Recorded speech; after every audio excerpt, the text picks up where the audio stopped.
Hello বন্ধুরা, সকলে কেমন আছো? আশা করি সবাই ভালো আছো। এসো আজকে রেসিপিটা শুরু করা যাক। আজকে একটা সকাল বিকেলের জলখাবারের রেসিপি নিয়ে এসেছি।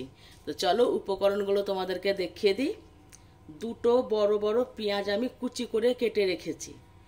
2 চামচ চিনি নিয়েছি, পরিমাণ মতো লবণ নিয়েছি, 1 চামচ আদা বাটা নিয়েছি, 3-4টে কাঁচা লঙ্কা কুচি করে কেটে রেখেছি। তোমাদের বাড়িতে যদি কেউ বাচ্চা থাকে, লঙ্কা মুখে পড়লে বাচ্চারা ঝাল লাগবে বাচ্চাদেরকে, তো তোমরা লঙ্কার পরিবর্তে কি করবে, গোলমরিচের গুঁড়ো দিয়ে দেবে। আমার বাড়িতে কেউ বাচ্চা নাই, সবাই বাচ্চা বন্ধু, তার জন্য আমি কাঁচা লঙ্কাটা দিয়েছি আর কি। তো যাই হোক, তোমরা লঙ্কার পরিবর্তে গোলমরিচ গুঁড়োও দিতে পারো। 3টে ডিম নিয়েছি, সুজি নিয়েছি 1 কাপ, জল নিয়েছি 1 কাপ, দুধ নিয়েছি 1 কাপ, দুধটা গরম করে রেখেছিলাম, আর সাদা তেল নিয়েছি 1 কাপ, আর রুল ময়দা নিয়েছি 1 কাপ। এখানে দেখো বন্ধুরা, দুধ আর জল সম পরিমাণ নেবে। যে পাত্রে দুধ নেবে সেই পাত্রে জল নেবে সমান, আর যে পাত্রে তোমরা রুল ময়দা নেবে সে পাত্রে সুজি নেবে। এই দুটো জিনিস যেন সমান সমান হয়। তো চলো, উপকরণ তো দেখানো হলো, এবার রেসিপিটা শুরু করে দিই। একটা আমি বড় জায়গা নিয়ে নিয়েছি, বড় বাটি আর কি। ওই বাটির মধ্যে আমি এই ডিমগুলো আমি এর মধ্যে ঢেলে দিচ্ছি। ডিমটাকে বন্ধু এইভাবে তোমরা করে নেবে, ফেটিয়ে নেবে। ডিমটাকে এটার সাহায্যে দেখো আমি ভালো করে গুলে নিলাম।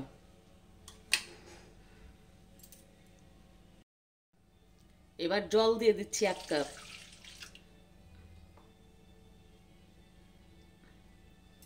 দুধ দিয়ে দিলাম 1 কাপ,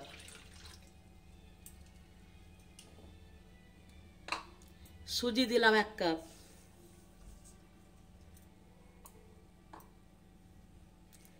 ময়দা দিলাম 1 কাপ। জল, দুধ, সুজি আর ময়দা এগুলো বন্ধু সমান সমান নেবে, ঠিক আছে? এবার ভালো করে আমি এটাকে একটু এটার সাহায্যে গুলে নেব।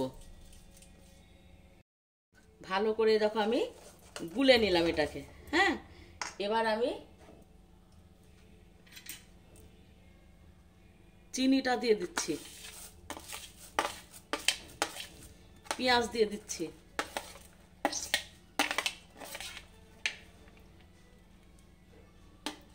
কাঁচা লঙ্কা দিচ্ছি, আদা বাটাও দিয়ে দিচ্ছি, আর পরিমাণ মতো লবণ দিচ্ছি।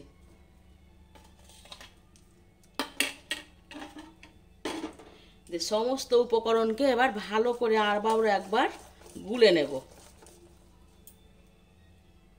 এই দেখো সমস্ত উপকরণ আমি ভালো করে গুলে নিয়েছি। হ্যাঁ, এরকম ভাবে দিয়ে এটাকে এবার আমি 1 ঘন্টা মতন ঢাকা দিয়ে রেখে দেব। 1 ঘন্টা পর ফিরে আসছি। 1 ঘন্টা পর ফিরে এলাম, চলো দেখে নি ঢাকনা খুলে।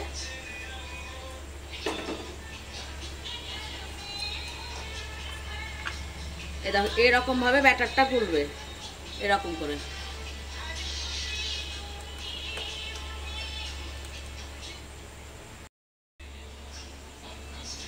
কড়াই বসিয়ে দিয়েছি, কড়াইয়ের মধ্যে আমি সাদা তেল দিয়ে দিচ্ছি।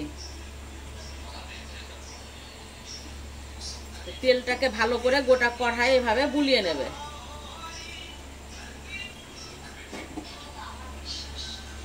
গ্যাসের আঁচটাকে কমিয়ে রাখবে।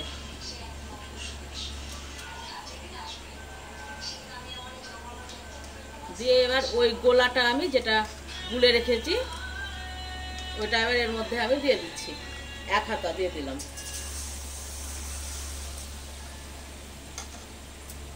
কড়াইয়ের 2 পাশটা ধরে এইভাবে ঘুরিয়ে নেবে।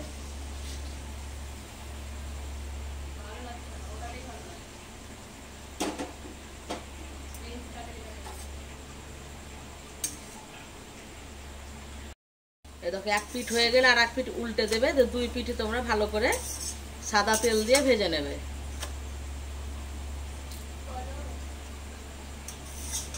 এই দেখো একটা আমার হয়ে গেল। এবার আমি এটাকে অন্য পাত্রে তুলে নিচ্ছি।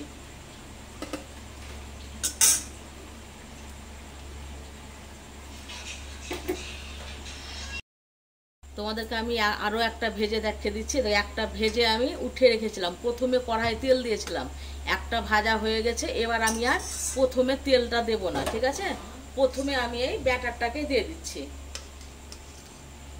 এই 1 হাতা মতন দিয়ে দিলাম। দিয়ে এর ছেঁচকি দিয়ে তোমরা এরকম করে নেবে, বা কড়াইটাকে ঘুরিয়ে এভাবে করে নেবে। গ্যাসের আঁচটাকে কমিয়েই ভাজবে।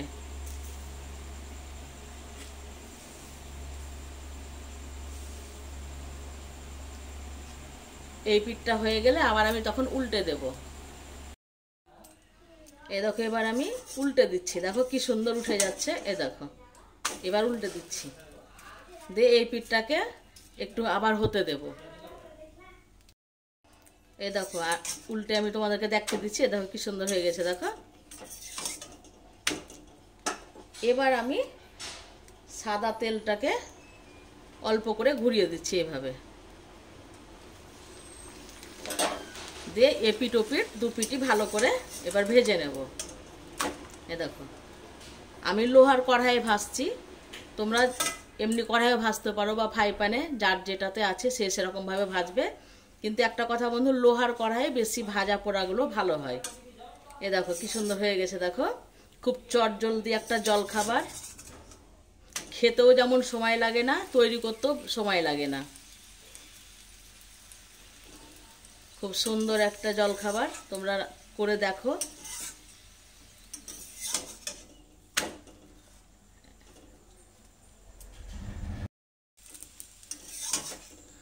এ দেখো এটাও হয়ে গেল। তাহলে তোমরা বানিয়ে দেখো কেমন লাগলো, কার কেমন, তখন আমাকে কমেন্ট করে জানাবে। এবার আমি এটাকেও অন্য পাত্রে তুলে নিচ্ছি।